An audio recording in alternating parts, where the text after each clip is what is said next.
नमस्कार, बहुत स्वागत है आपका बिहार में किसकी बार में। मैं आपके साथ विभा उपाध्याय। खबरों के सिलसिले को आगे बढ़ाते हुए बलिया से एसपी सांसद सनातन पांडे को बिहार चुनाव में समाजवादी पार्टी ने स्टार प्रचारक बनाया, जिस पर सनातन पांडे का बयान सामने आता है। और सनातन पांडे ने कहा कि बलिया की हवा बिहार में चली थी और तभी बलिया के अगल बगल की जो वाटी सीटों पर तमाम जगहों पर बीजेपी हारी और इस बार भी ऐसा ही होगा। इस दौरान सनातन पांडे ने यहां तक कह दिया कि छपरा, सिवान और आरा से रोटी और बेटी का संबंध है। वहां की बेटियों से शादी न हो तो हमारे आधे युवा कुंवारे ही रह जाएं। हम बिहार में वोट दहेज में मांग रहे हैं।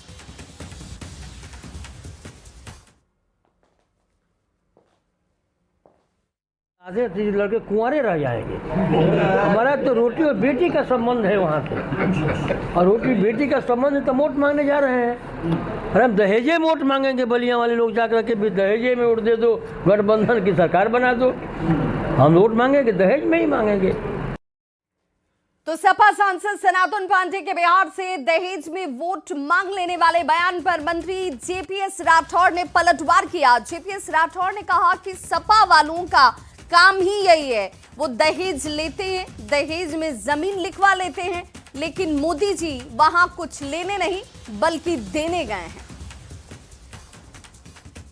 क्या ऐसा है कि ये लोग दहेज में वोट मांगते हैं, ये लोग दहेज में नौकरी देते हैं और उसके बाद खेत भी लिखवा लेते हैं, जमीन भी लिखवा लेते हैं।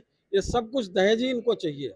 ये देने के लिए इनको कुछ नहीं है। दहेज में जो है सब कुछ लेना ही इनको चाहिए, इनको देना नहीं।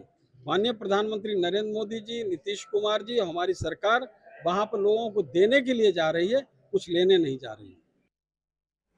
और बड़ी खबर इस वक्त पटना से आ रही है, जहां पर कांग्रेस में डैमेज कंट्रोल की कोशिशें इस वक्त बेहद तेज होती हुई, जिसमें कांग्रेस मुख्यालय सदाकत आश्रम में एक बड़ी बैठक होती है। और देखिए, बड़ी बैठक में सबसे चर्चा किस बात की, तो सदाकत आश्रम वो स्थान जहां पर कांग्रेस की तरफ से बड़ी बैठक हुई। ऑब्जर्वर के साथ नेताओं की मीटिंग इस दौरान होती हुई नजर आई।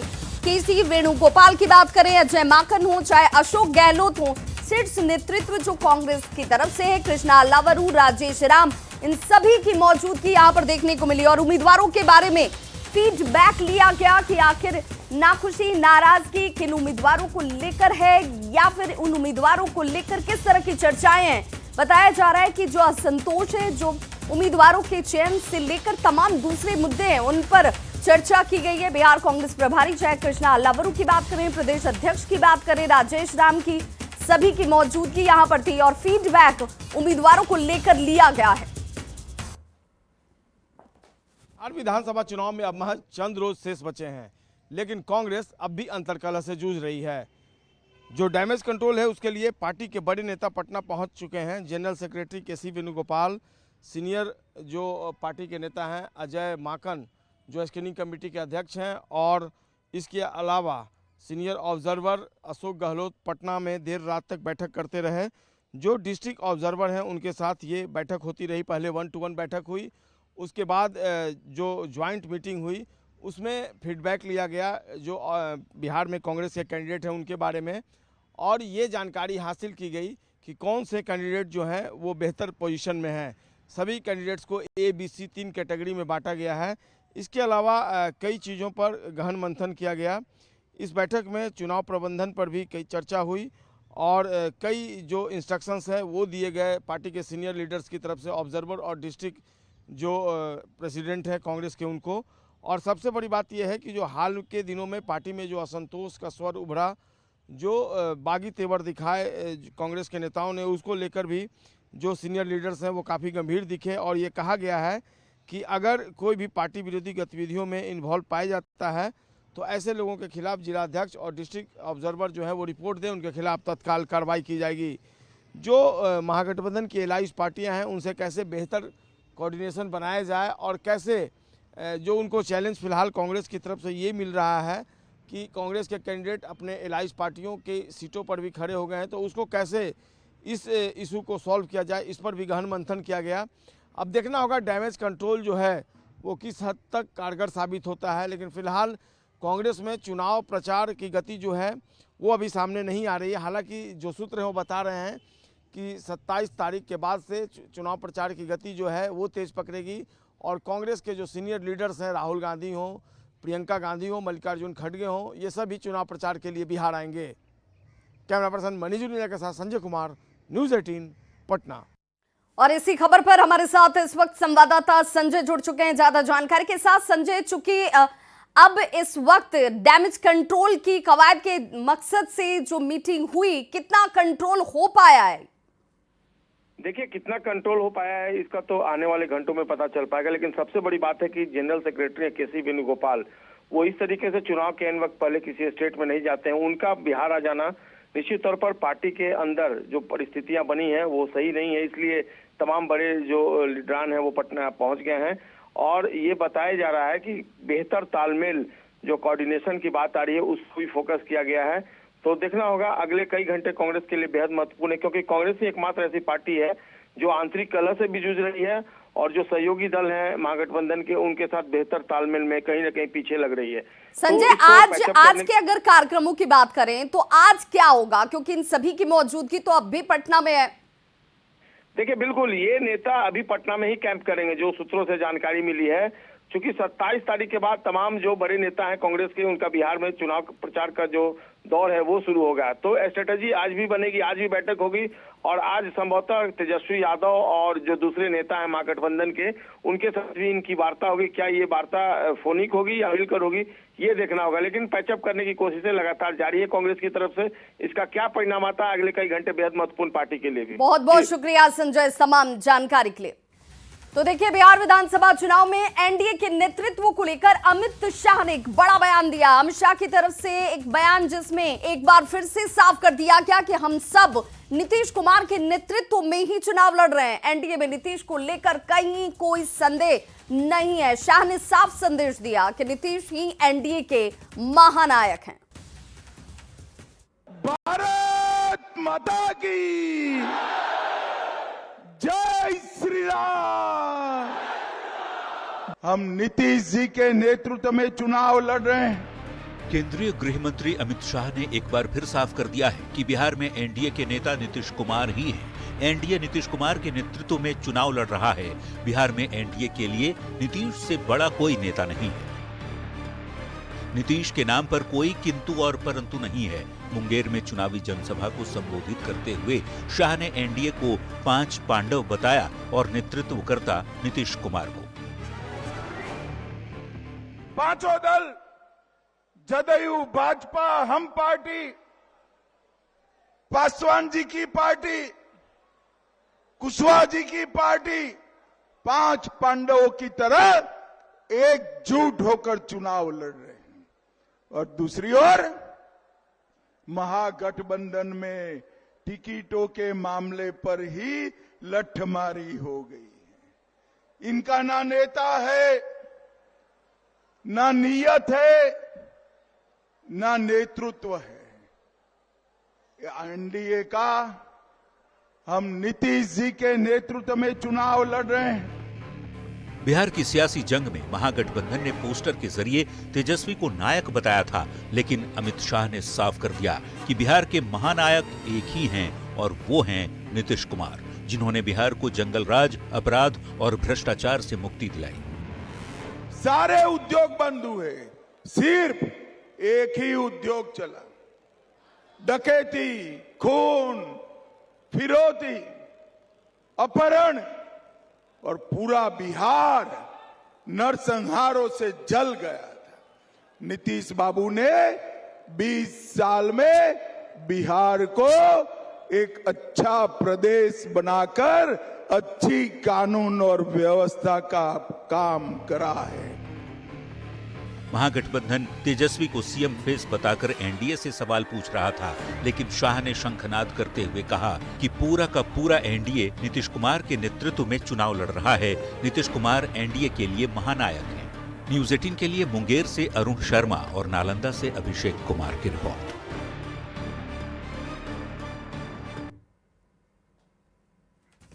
तो बिहार चुनाव के लिए समाजवादी पार्टी की तरफ से स्टार प्रचारकों की लिस्ट जारी की गई है, जिसमें आजम खान का नाम भी शामिल है। बिहार में महागठबंधन को लेकर प्रचार के लिए आजम खान का कहना यह है कि उनकी तबीयत ठीक नहीं है। वैसे भी एक मुर्गी चोर और भैंस चोर का चुनाव प्रचार में जाना ठीक नहीं है। मेरा स्वास्थ्य पहले ठीक हुई, क्योंकि तबीयत ठीक नहीं है। मैं दिल्ली आया हुआ था, वहीं से नियत करी कि मैं। स्टार प्रचारक में शिवपाल यादव का नाम गायब है, क्या कुछ कहना चाहिए? नेता हैं पार्टी के, हमारी जिम्मेदार नेता हैं। अच्छा, 23 साल बाद आप यहाँ हुए हैं, उसके बाद आपका नाम स्टार प्रचारक में है। भाजपा और एनडीए के गठबंधन इसका आरोप लगा रहे हैं। जाहिर है एक चोर को नहीं होना चाहिए। मुर्गी चोरी कराई है मैंने, की भी नहीं है, वरना मुर्गी तो मिल जाती मुझे। बकरी चोरी कराई है, भैंस चोरी कराई है, किताब चोरी कराई है, फर्नीचर को चोरी कराया है। शेखपुरा में 70% से ज्यादा मतदान प्रतिशत बढ़ाए जाने को लेकर पहल की जा रही है। जिला प्रशासन वैसे लोगों को जागरूक कर रहा है जो छठ पूजा में अपने घर पहुंचे हुए हैं।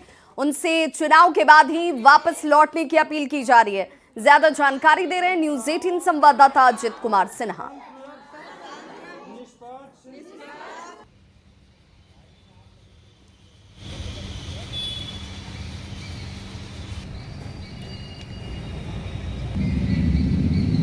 हम लोगों का 54% का मतदान प्रतिशत था। उसको बढ़ाने के लिए हम लोगों का उम्मीद है कि इस बार हम लोग 70% से ऊपर जाएंगे। तो सभी जगह जितने भी हमारे 40% से कम के लोग थे जहाँ पे मतदान हुआ था, सभी जगह सघन हम लोगों का स्वीप एक्टिविटी चल रहा है। और हम लोग जिला में तो करा ही रहे हैं, साथ साथ सभी पंचायतों में, सभी आंगनवाड़ी केंद्रों पे, सभी स्कूल्स में, सभी हम लोग पंचायत स्तर पे करा रहे हैं, ताकि ज़्यादा से ज़्यादा लोग घर से बाहर निकले 6 तारीख को और मतदान करें। शेखपुरा जिले में 100% मतदान कराए जाने को लेकर जिला प्रशासन काफ़ी मुस्तैद दिखाई दे रहे हैं। सबसे बड़ी बात यह है कि जो छठ पूजा का समय है, छठ पूजा के समय में बड़े पैमाने पर लोग अपने अपने गांव आ रहे हैं। ऐसी स्थिति में सभी लोग मतदान के दिन भी रह जाएं, इसके लिए जिला प्रशासन द्वारा कई कार्यक्रम का आयोजन किया जा रहा है। नुक्कड़ नाटक से लेकर सभी कार्यक्रम कराए जा रहे हैं, ताकि जो लोग भी छठ पूजा में अपने घर पर आए हैं महानगरों से, वैसे लोग मतदान के दिन 6 नवंबर को मतदान के दिन रुक जाएं, ठहर जाएं और अपना मत का प्रयोग करें। निश्चित रूप से जिला प्रशासन का एक सकारात्मक पहल है। कहा जा रहा है कि नुक्कड़ नाटक सांस्कृतिक कार्यक्रम में तमाम राजनीतिक दलों से भी अपील की जा रही है कि आप ज़्यादा मतदान कराए जाने में सहयोग करें, और जो भी मतदाता आए हैं बाहर से, महानगरों से, वो अपने घरों पर रुक जाएं और मतदान देकर ही कहीं फिर अपने काम को निकलें। अजित कुमार सिन्हा, न्यूज़ 18 शेखपुरा। लोकतंत्र में अपनी अटूट आस्था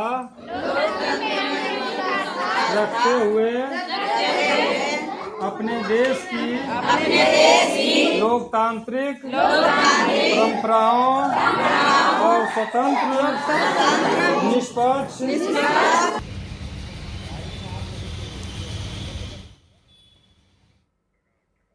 दरभंगा के जाले विधानसभा से बीजेपी प्रत्याशी जीवेश मिश्रा चुनाव प्रचार में जुटे हुए हैं। मुरैठा गांव में उनका भव्य स्वागत हुआ। बुलडोजर से उन पर फूलों की बारिश की गई।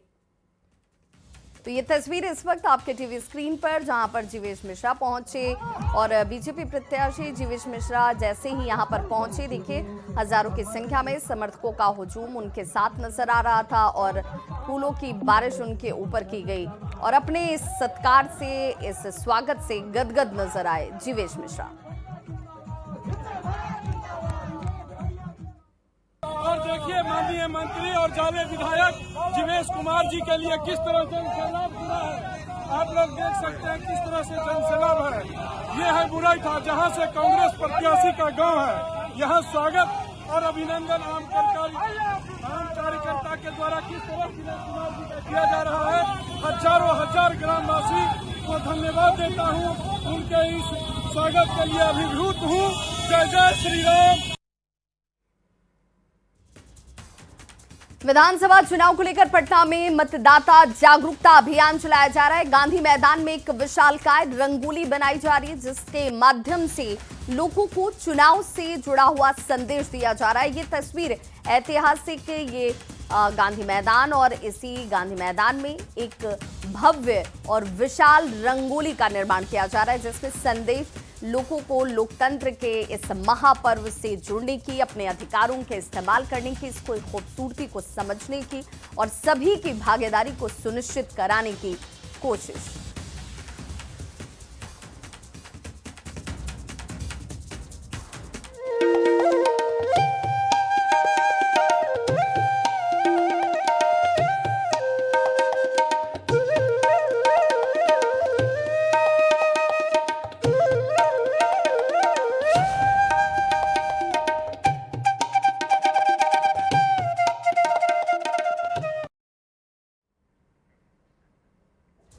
और अब बात सूर्य उपासना के महापर्व छठ की। भगवान सूर्य की कृपा से ही इस धरती पर जीवन है। सूर्य की ऊर्जा के बिना इस संसार के संचालन की कल्पना तक नहीं की जा सकती।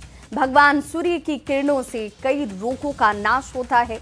उनकी इसी असीम कृपा के लिए उन्हें धन्यवाद स्वरूप लोग छठ का अनुष्ठान करते हैं। इस पर्व को सदियों से मनाया जा रहा है। नहाय खाए के साथ शुरू हुए 4 दिवसीय लोक आस्था के महापर्व छठ का आज दूसरा दिन है। आज दिन भर निर्जला उपवास के बाद शाम को व्रती खरना का महाप्रसाद ग्रहण करेंगे और इसी के साथ 36 घंटे का निर्जला उपवास शुरू हो जाएगा।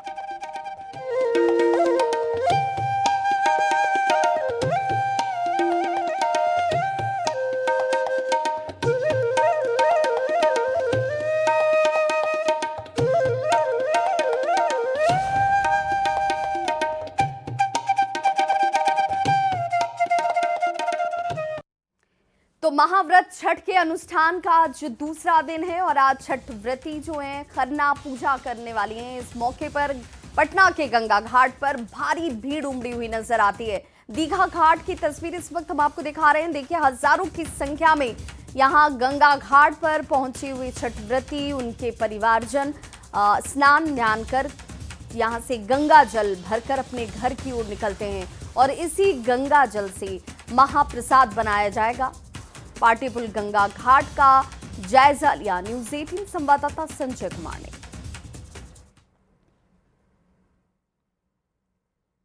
महाव्रत छठ के अनुष्ठान का दूसरा दिन और आज खरना है। खरना के दिन आम के लकड़ी के जलावन से गुड़ की खीर बनाई जाती है, रोटी बनाई जाती है और छठ व्रती आज प्रसाद ग्रहण करने के बाद 36 घंटे का निर्जला उपवास रखेंगे। फिलहाल हम आपको तस्वीर दिखा रहे हैं पटना के दीघा इलाके के पाटीपुल घाट की, जहां पर काफ़ी संख्या में श्रद्धालु गंगा घाट पर उमड़े हैं। कहां से आई हैं? फुलवारी से। तो खरना छठ गंगा घाट पर ही करना है या फिर स्नान करके घर जाना है? स्नान करके घर जाना है। पानी लेकर गंगा जल लेकर जाएंगे? हाँ। उसी में प्रसाद बनेगा। आज का क्या प्रसाद बनेगा? आज खीर रोटी बनेगा। खीर और रोटी बनेगी। कब से कर रही है छठ व्रत? हम लोग को तो 20 साल हो गया। 20 साल हो गया। जो मन्नत मांगी थी छठी मैया ने पूरी कर दी? सब मन्नत पूरी कर दी है छठी मैया। चाही बस के बहंगिया बहंगेला चकाता जाए, बहंगेला चकाता जाए। बाट जे पूछले बाटोहिया बहंगी की नका के जाए, बहंगी की नका के जाए। तो बिल्कुल छठ व्रतियों में उमंग है और छठी मैया का जब अनुष्ठान करना हो तो जाहिर सी बात है इसी तरीके से छठ व्रती हर साल गंगा घाट पहुंचते हैं और पूरी तन्मयता भक्ति भाव के साथ और परिवार के हर एक सदस्य के परस्पर सहयोग से ये जो निर्जला उपवास है 36 घंटे का, उसको पूरा करते हैं। कहते हैं कि छठी मैया का अगर आशीर्वाद ना हो तो 36 घंटे का जो निर्जला उपवास है वो मुमकिन नहीं हो पाता है। लेकिन देखिए, छठ व्रती हैं और पूरे परिवार के लिए उनकी मन्नत है वो पूरी हुई है। आपने सुना जो छठ व्रती हैं वो बता रही हैं और पूरी तन्मयता के साथ ये जो अनुष्ठान है वो संपन्न होगा। कैमरा पर्सन मनीष जुनेजा के साथ संजय कुमार, न्यूज़ 18 पटना। तो वहीं दिल्ली में छठ पूजा में शामिल हो सकते हैं प्रधानमंत्री नरेंद्र मोदी और 28 अक्टूबर को छठ पूजा में शामिल होने की खबरें इस वक्त सामने आती हुई। प्रधानमंत्री नरेंद्र मोदी के दिल्ली में वासुदेव घाट पर प्रधानमंत्री नरेंद्र मोदी मौजूद रह सकते हैं। छठ पर उगते हुए सूर्य को यानी उदीयमान भगवान भास्कर को अर्घ देने के साथ ही इस 36 घंटे के निर्जला महा उपवास का समापन होता है और उस दौरान उदीयमान भगवान भास्कर को अर्घ प्रधानमंत्री नरेंद्र मोदी की तरफ से भी दिया जा सकता है। तो ये तस्वीर जहां पर छठ पूजा में शामिल हो सकते हैं प्रधानमंत्री नरेंद्र मोदी और उन्होंने तमाम छठ व्रतियों को प्रधानमंत्री नरेंद्र मोदी का ये वीडियो आप देख रहे होंगे। जब 24 अक्टूबर को पीएम मोदी बेगूसराय में जनसभा के लिए पहुंचे तब महिलाओं ने अर्घ के साथ पीएम मोदी का स्वागत किया था और इस मौके पर पीएम मोदी ने लोगों को छठ पर्व की शुभकामनाएं भी दी थी। मुख्यमंत्री थे गुजरात के, उस समय भी हम बिहार वासियों के लिए उनके दिल में एक स्नेहा रानी, अनीता देवी, रेणु कुमारी, रेखा देवी, रेणु देवी, ये सभी हमारी मातृशक्ति। भारतीय रेलवे ने इस बार छठ पर्व के मौके पर घर आने वाले यात्रियों के लिए विशेष इंतजाम किए हुए। हजारों स्पेशल ट्रेनें चलाई जा रही हैं और खासकर पूर्णिया जंक्शन के साथ सभी मुख्य स्टेशनों पर छठ व्रतियों के लिए छठ पूजा के अवसर पर छठ गीत बजाए जा रहे हैं। इसके अलावा यात्रियों की सुविधा के लिए टेंट, कुर्सी, पानी और मेडिकल टीम के इंतजाम तक किए गए। आपकी सुरक्षा ही छठ में ट्रेन ने रेलवे ने बहुत अच्छा व्यवस्था किया है। इस बार हम लोग संतुष्ट हैं। क्या सब यहाँ बैठने की व्यवस्था देख रहे हैं? हर एक चीज़ व्यवस्था अच्छा है, टिकट काउंटर से लेके बैठने से लेके हर चीज़ का व्यवस्था बहुत अच्छा है। इस बार देख रहे गाना वगैरह भी बज रहा है। इस बार गाना वगैरह भी बज रहा है, सब पब्लिक का मन खुश हो रहा है, सब आनंदित हो रहे हैं। लग रहा है अच्छा है, परिवर्तन हुआ है। क्या परिवर्तन हुआ है? यही इस टाइप का माहौल देख रहे हैं, जैसे छठ का गीत बज रहा है, इसे ट्रेन चलाया गया है। जी, यहाँ पर समय समय पर गाना भी बजाया जा रहा है, छठ का गीत बजाया जा रहा है। छठ के मौके पर ऐसी व्यवस्था पहले हुई थी? नहीं, इससे पहले कभी नहीं हुई थी और इस बार बहुत अच्छी व्यवस्था हो रही है। पब्लिकों के हित को ध्यान में रखते हुए बहुत व्यवस्था है। तो खबरों का सिलसिला लगातार जारी है, आप बने रहिए हमारे साथ।